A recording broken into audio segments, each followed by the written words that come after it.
Hello again. Today we will be touring my renovated Marble Manor. Here we have the front yard exterior.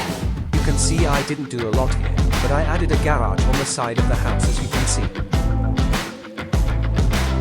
Here's a more close view of the front of the house. And here we have the large driveway. I'd say it could fit about 10 cars if you needed to. And a stepping stone pathway into the garage.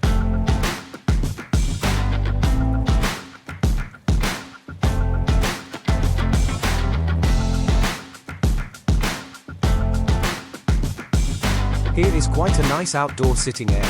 I added a grill in case I wanted to roleplay or anything like that.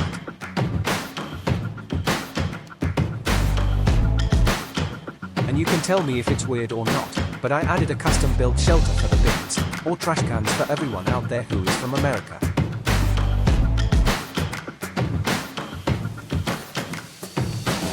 Here is the pathway to the backyard or the greenhouse, as well as a gate that goes straight into the backyard cause I don't want to be broke into when Bloxburg becomes free.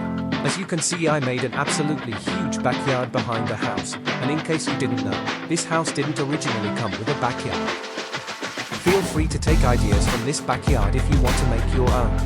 I didn't add a built into the floor pool because I felt like it might ruin the vibe, as well as I didn't want to spend $22,000 on a pool that I would never use.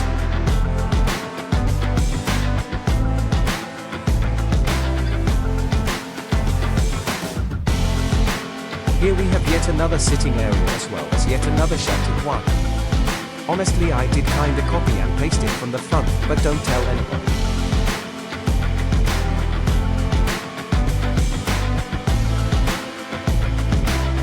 Let's take a look inside of the house now. I wasn't a fan of the fancy look, so I tried my best to turn it all into a rustic aesthetic.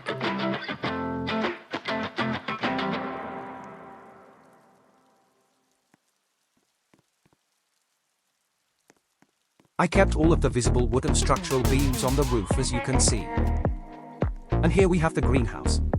All I did in here was added a lawnmower and a strimmer, aka a lawn trimmer.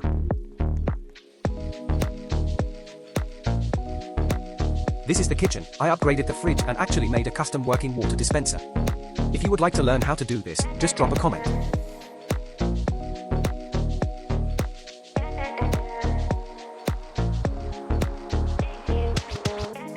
As you can see, I added extra details such as realistic cables. Again, if you would like to learn how, drop a comment. I also added a new sink that would fit the rustic aesthetic.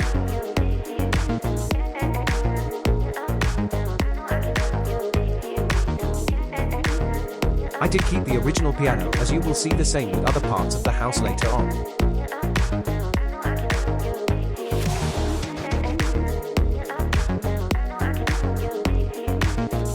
Here is the bathroom. Again, I didn't really change much in here. You should never use the mirrors the game gives you. You can probably see why here though.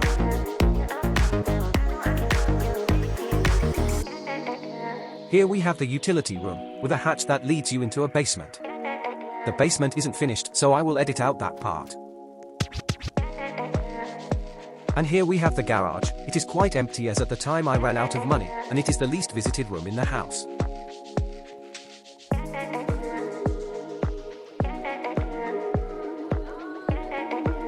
Let's now go to the second floor of the house. Here we have the second living room of the house. All I did in here was change the colors. And I don't have a clue what happened to the counter holding the TV. It was fine earlier, before the time of recording. Here we have the first bedroom. You could say it's the guest bedroom. All I did in here was remove every single fancy item and replace it with rustic. For example, the dressers.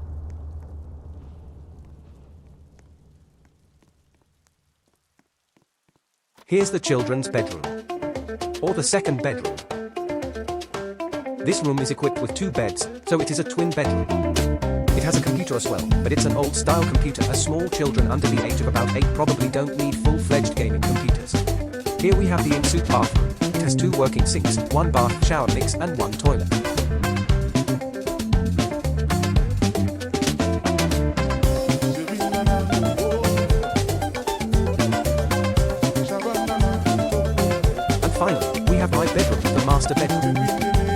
replaced everything to be rustic, and I made a custom second monitor next to the gaming PC.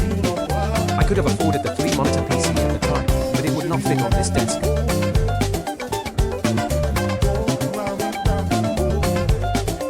So in case you're wondering, obviously the second monitor does not work.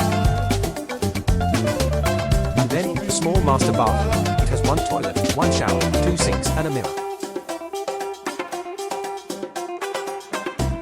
And another balcony. I forgot to mention the first one, which is in the 1ST guest bedroom.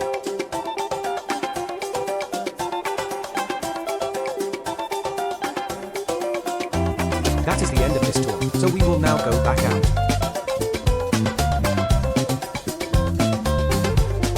Did you enjoy today's video? If so, then drop a like and maybe even a sub. Aiming for 50 subscribers.